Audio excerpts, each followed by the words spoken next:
Hey everyone, welcome back to the channel. I am so excited for today's video. We are going to be talking about all of the things from our most recent Disney World trip, from our hotel and split stay, logistics of packing, our dining, Mickey's Not So Scary Halloween party, just all of the things.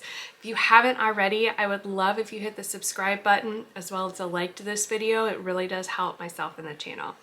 Let's dive in. All right, so we have been home from Disney World just about a month now. I wanted to give myself some time to get my thoughts together, to get all my notes compiled of how things went, my expectation versus reality and what actually happened, my thoughts on the shortened Disney trip with the split stay, how that worked as a family of 5. So I have a lot of thoughts, so let's dive in. So we went to Disney World. It is now October. We went last month in September for Labor Day weekend. We drove from Ohio, so it was roughly a 15-16 hour drive for us. We left on Thursday. Oh, I just achieved my goal for the day. We left home at 1 a.m. We got to Disney about 6 p.m. right around dinner time. We stayed Thursday night and Friday night at the Contemporary. Saturday morning, we switched over and went to the Yacht Club for Saturday and Sunday, and then drove home on Monday. So our main goal for this trip was to go to Mickey's Not So Scary Halloween party. That was our kind of purpose for the trip. We also visited Hollywood Studios and Epcot and enjoyed 2 resorts while we were there. So let's get into the details. So the plans that I had, obviously Thursday, I had set aside for a full travel day, didn't really anticipate on much.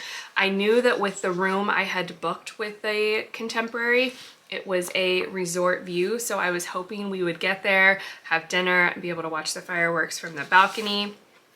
In reality, that happened. So when we got there about 6, the weather was rainy. We grabbed some dinner at Contempo Cafe. We went back to the room. Kids had a little bit of quiet time with their iPads. We watched the fireworks from the hotel room, and everyone was asleep shortly after that. Let me back up for a minute and talk about the hotel and split stay kind of before I get into the details and my thoughts behind why I booked what I did. And yeah, so I booked our first 2 nights at the Contemporary. I originally had us booked in the garden wing. Typically speaking, you can save quite a bit of money per night going through the garden wing versus the main A-frame tower. I wanted us to be right there for Mickey's Not So Scary Halloween party on Friday, and then Saturday for us was an Epcot day, and Sunday was Hollywood Studios. So in order to minimize the transportation for us, I wanted the first 2 nights at Contemporary and the last 2 nights to be at Yacht Club for logistic purposes for us. So I originally booked us in the garden wing. I was keeping an eye on the Disney Plus subscriber discount, and I was able to find, by happenstance, I went online and found for the same price we were paying per night to stay in the garden wing, I was able to snag through the discount the resort view in the mainframe tower. So I snagged it. I knew for us being Disney Vacation Club owners, every trip going forward is going to be at the Polynesian, which is our home resort. So to be able to stay at the Contemporary in a resort view, we probably would never do it again. Went ahead and snagged it and booked that for us. Now, for the second part of the trip, I actually had originally booked us at the Beach Club. I booked us in a standard view at the Beach Club. I kept an eye and was able to find through the Disney Plus subscriber discount through the Yacht Club a water view room for the same price that we were paying standard view for Beach Club. So again, I snagged it. We have stayed at both Contemporary and the garden wing, and we stayed once in the main tower back in 2017. Every other time for us has been in the garden wing, and obviously that mainframe was before they switched everything over to Incredibles. This most recent trip, the trip we took back in May, we stayed at the Yacht Club. So we were familiar with the Yacht Club. We really liked the area around Crescent Lake and the boardwalk. So For me, thinking through logistics and transportation with 3 smaller kids, so Aubrey is 7, Ben is 6, and Kyle is 4, anything that we can do to kind of make that easier was my thinking. So let's fast forward and go back to the actual plans, because I think I mentioned switching of hotels, and I originally had us at Beach Club and booked to Yacht Club, but never really kind of explained how we got there. So now that we've got all that, let's head back to the plans. So Friday, I anticipated that we would sleep in, we would grab breakfast, we would hang out at the pool, go back to the room, hopefully take a nap, and Mickey's Not So Scary Halloween Party. Tickets for that open at 7, but you can get in at 4 o'clock. So I really was hoping we would be able to get in as close to 4 as we could to utilize that extra bit of time. We also had a Liberty Tree Tavern dining reservation at 5:05. So the actual plans for Friday, we ended up sleeping in until around 8. We grabbed breakfast at Contempo Cafe. After that, we hung out at the pool from 10 a.m. until 1 p.m. We had lunch at the Sandbar, which is the restaurant right by the pool. Kids rested for a bit, however, they did not take a nap. And then we headed over to Mickey's Not So Scary Halloween Party at 3:30. Now, it did rain for most of the night at Mickey's Not So Scary Halloween Party, so I will start with that. We got in right at 4 o'clock, and I believe it was actually a few minutes before 4 o'clock that they started letting everyone in. We watched Country Bear Jamboree, then we had dinner at Liberty Tree Tavern at 5:05. We rode, Haunted Mansion, Small World, Carousel, Winnie the Pooh, and Little Mermaid. We then went and enjoyed the first trick-or-treat spot outside of Little Mermaid. We went and hung out at the dance party in Tomorrowland. We rode People Mover, Buzz Lightyear. We hit up the second trick-or-treat spot for us at Monsters Inc. Laugh Floor. After that, we hung out on the hub grass for a little bit. We enjoyed the music and the view and the lights. After that, we headed back over to Liberty Square to catch the parade. However, it was canceled last minute due to lightning in the area. So if there's lightning within a 5-mile radius, they will cancel the parade. So we called it a night at 9:45. We took the monorail back to the hotel, and we were able to see the fireworks from our hotel room.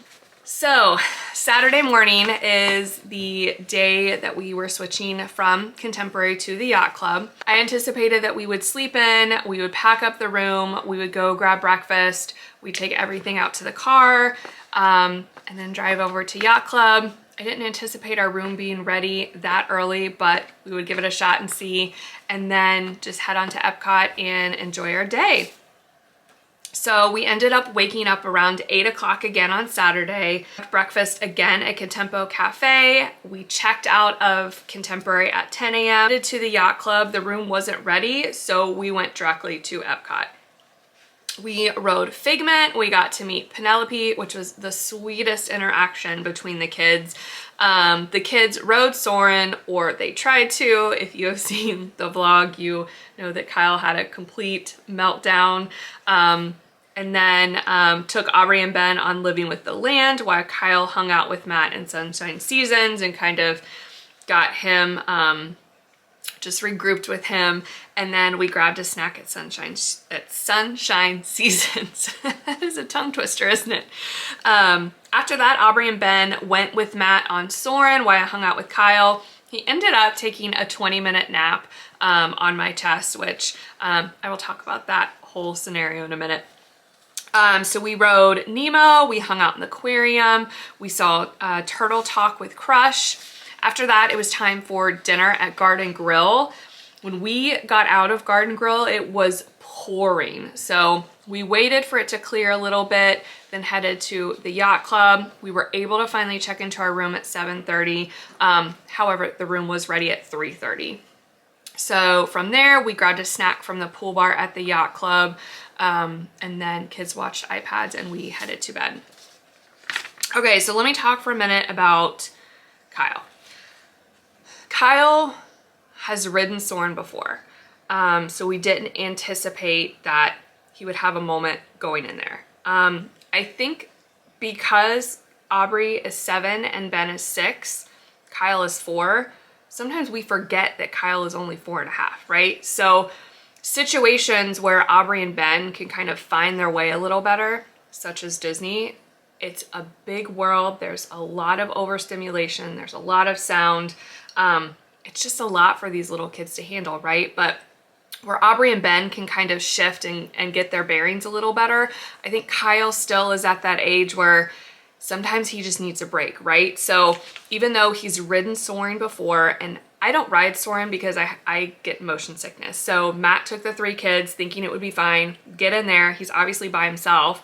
Kyle freaks out. Matt has to leave. He is screaming at the top of his lungs, does not want to ride it. So comes out. I took Aubrey and Ben on Living with the Land.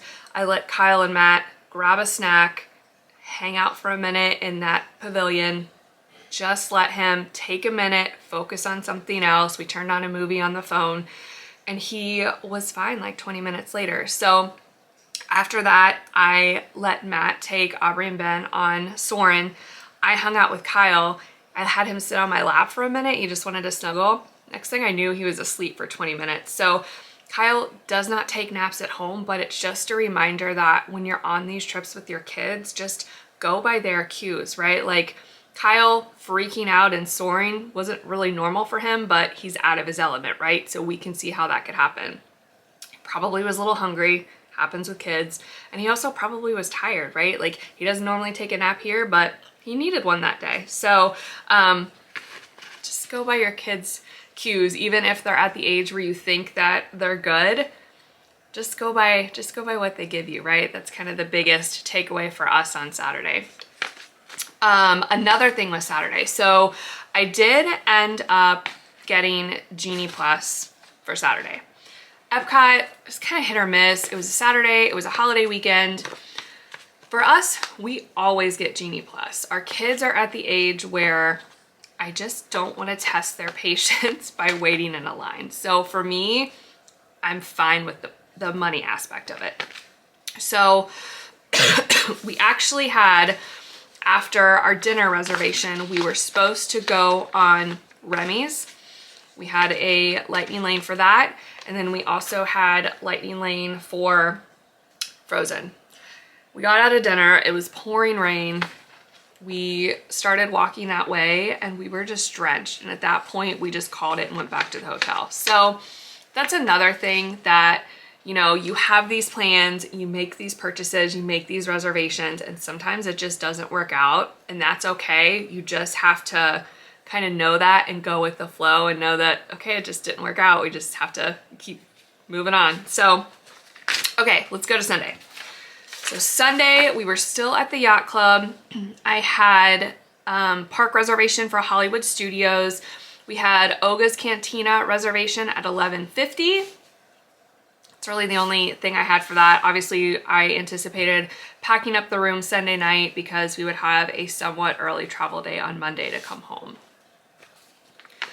So Sunday, we went to the boat dock at the Lighthouse at the Yacht Club at 8:20 a.m. for Hollywood Studios. The boats took a little bit to get there, and I wasn't anticipating that time because when we went in May, it seemed like it was much faster for that transportation to get there and to take us to Hollywood Studios. So I don't know if we just happened to miss that one and we had to wait, if they were short, you know, folks to drive the boats. I'm not sure why it was different this time, but it was different. So we didn't get to Hollywood Studios until 8:55. So that's like, what, a 35-minute transportation when I wanted us to be at Yacht Club so we wouldn't have to deal with a long transportation. We probably could have walked, but I didn't want to attempt it. So we literally just made the scan in for early entry before the normal crowds get in. Like they were making last call for early entry, so we just scanned in and got there to beat those crowds in. We went straight to Toy Story Mania, Alien Swirling Saucers. We rode Mickey and Minnie's, Runaway Railroad. We had a snack. We caught the parade. We met Olaf. We watched Muppet 3D. We hung out in Galaxy's Edge for a few before our Olga's reservation. We had the coolest interaction with the troopers and Skylo Ren just while we were sitting in Galaxy's Edge and hanging out. So if you haven't seen that video, I will link both of the videos below as well. We had our Olga's reservation for drinks. We caught the parade again, headed back to the resort. We had lunch at the pool bar and then went to swim for a few hours. After that, we went to the boardwalk, grabbed pizza for dinner, went back to the yacht club to pack and get to bed early. So, and then obviously Monday, I assumed that would be a travel day, early travel day for us. Leaving to go to Disney, we left at 1 a.m. to start that drive. Coming home from Disney, it seems like we, and when I say we, I mean Matt, because he takes the first leg of the trip to drive. He does better if we start a little later. And I'm okay with that because A, I want us to be safe, and B, it's okay if we take a little longer to get home, right? Because I think our safety is number one. So we ended up leaving Disney at 4:30 a.m. We got home at 8:30 p.m. So wasn't awful. We still were home in time to get the kids in bed at a decent hour because they did have school the next day. So yeah, all in all, that was our trip. That was how it went. Let's talk through some extra things. So, okay, split stay with the hotel. My thought, as I've mentioned before in this video, I wanted 2 nights at Contemporary, the monorail loop, for us to be close to Magic Kingdom for Mickey's Not So Scary Halloween Party, so we wouldn't have long transportation to and from at the end of the day.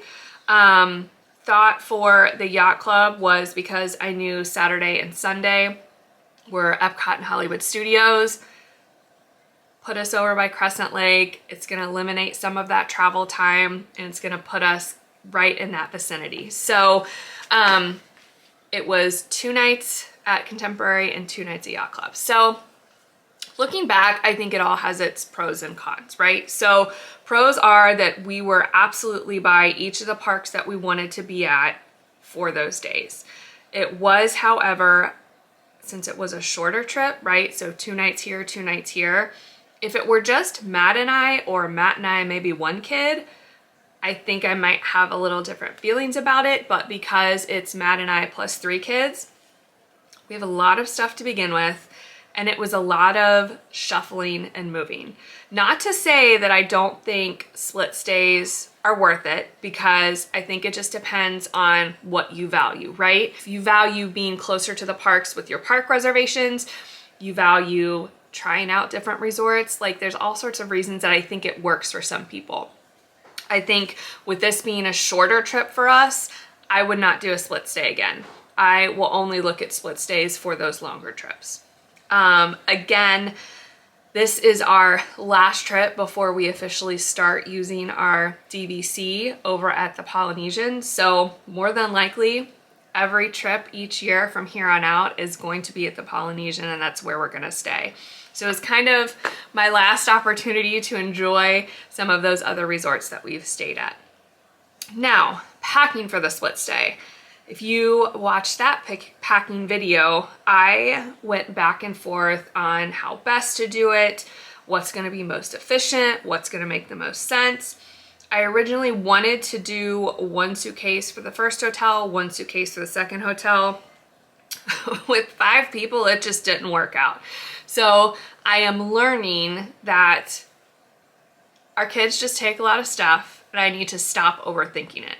So I should have just put all 3 of the kids in 1 suitcase, Matt and I in another suitcase, because we ended up taking both suitcases in both hotels anyways, so I should have just not overthought it. So that's my thought on packing.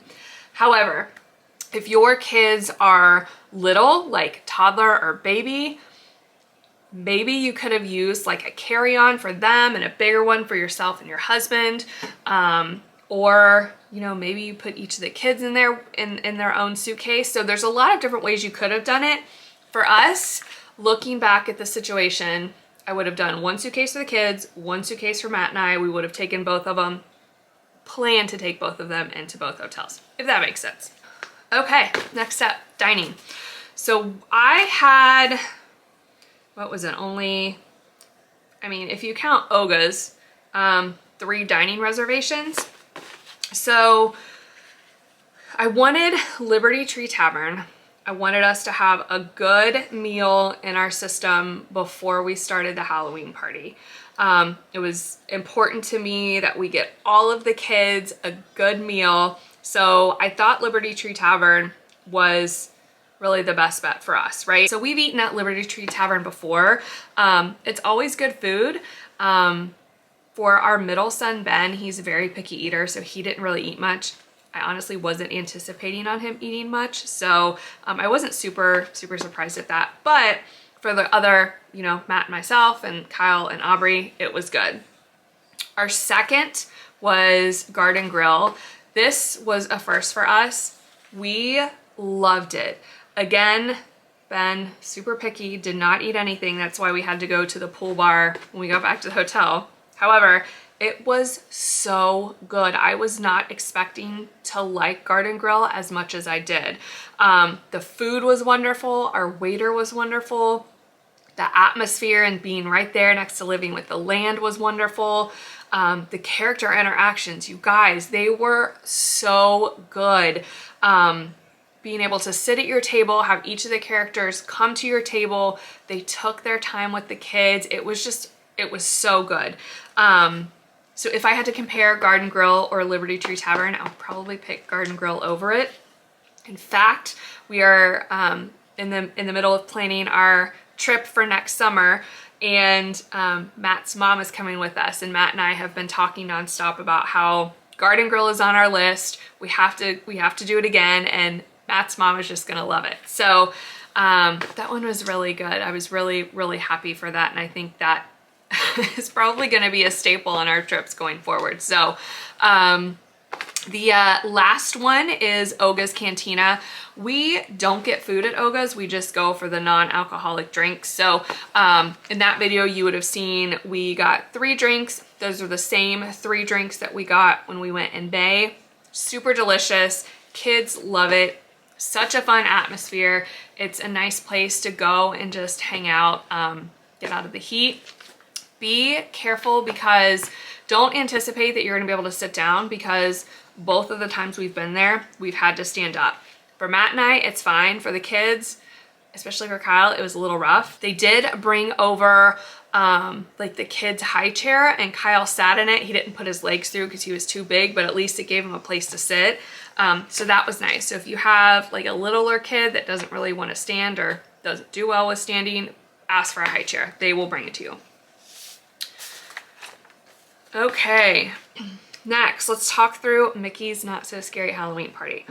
So we got there, we left Contemporary at 3:30, we walked over, got in line. The lines were really long, it was pouring down rain. We were able to scan in just shy of 4 o'clock. So we make it in, of course, still pouring down rain. There is a mad dash and a line to try to find the wrist bracelets, all the cast members who were handing those out. So it was a bit chaotic when we first got in. We got in, got our bearings, kind of hung out until the rain stopped, and then we made our way over to Country Bears. I knew this is our first trip going in September. So I knew that Florida showers happen in the summer, they happen in September and October. It's just a fact of life. So I brought ponchos for us. I brought 2 pairs of tennis shoes for each of us, that if one of them got wet, we could change and be fine the next day. I was bummed that we weren't able to see the Boo to You parade. There was no way that the kids could have hung around until 11 o'clock to see the second showing. So when that first one got canceled due to lightning, I was bummed. Not that that made or broke the trip and the party, right? I was just bummed because I really wanted to see it and I wanted the kids to see it. So that was kind of bummer number 1. And honestly, I think that probably is the only bummer of the trip, that we didn't get to see that parade. I will say wait times near the beginning of the night were wonderful. We were able to walk right on and get through a lot of things. As it started getting closer to that 8 o'clock time frame, there was a lot more people. The lines weren't horrible, but I was expecting and kind of hoping to be able to get on to like Peter Pan, but that didn't happen because it was a 40-minute wait, which is way less than it normally is. But when you have smaller kids, it's hard to test their patience. So overall, it was really fun. Wasn't scary at all for my kids. Everything Disney, nothing scary for them. Would I do it again at this age? Not for a second trip. My thinking behind that is I would love to do it again, but I would love to do the second try at it when Kyle is a little bit older. I would love for us to be able to go at 4 o'clock and stay until midnight and see just the whole night and spend the whole night in the park. I think it's hard when I think Aubrey and Ben would have been fine with it, but Kyle, it would have just wrecked him the next day. So when that Booty You Pray got canceled and it was 9 o'clock, 9:15, 9:30, that's when we just called it a night. So yes, rain happens. Segueing from that right into our Saturday. We switched hotels, switched luggage on Saturday. I forgot to put our ponchos into our park bag. So they were in our suitcases, which were in our car. So we get to Epcot, everything's fine in the morning, everything's fine early afternoon. We go eat dinner, everything's great. We come out and it is just a monsoon. And so of course I realize I don't have the ponchos, they're in the luggage. Major foul on my part, but I was expecting the rain for September, but I don't think I really thought through logistics of how it could affect us, right? So for example, I forgot the ponchos on Saturday. We had those 2 lightning lanes for right after dinner. By the time we got back there to France to go through the international gateway to go to the yacht club, we were soaking wet and we're like, there's just no way.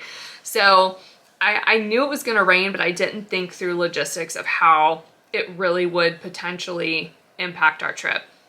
So that is one thing that I would caution anyone going in August, September, or even over the summer, right? You know it's gonna rain, just think through your different options, your different scenarios, but it all worked out in the end. The next piece of things that I kind of want to review with you all is the new luggage that we had used, along with the packing cubes that I had used. There were 2 sets of packing cubes that I was using for this trip. So the luggage, the Minnie Mouse luggage, loved it.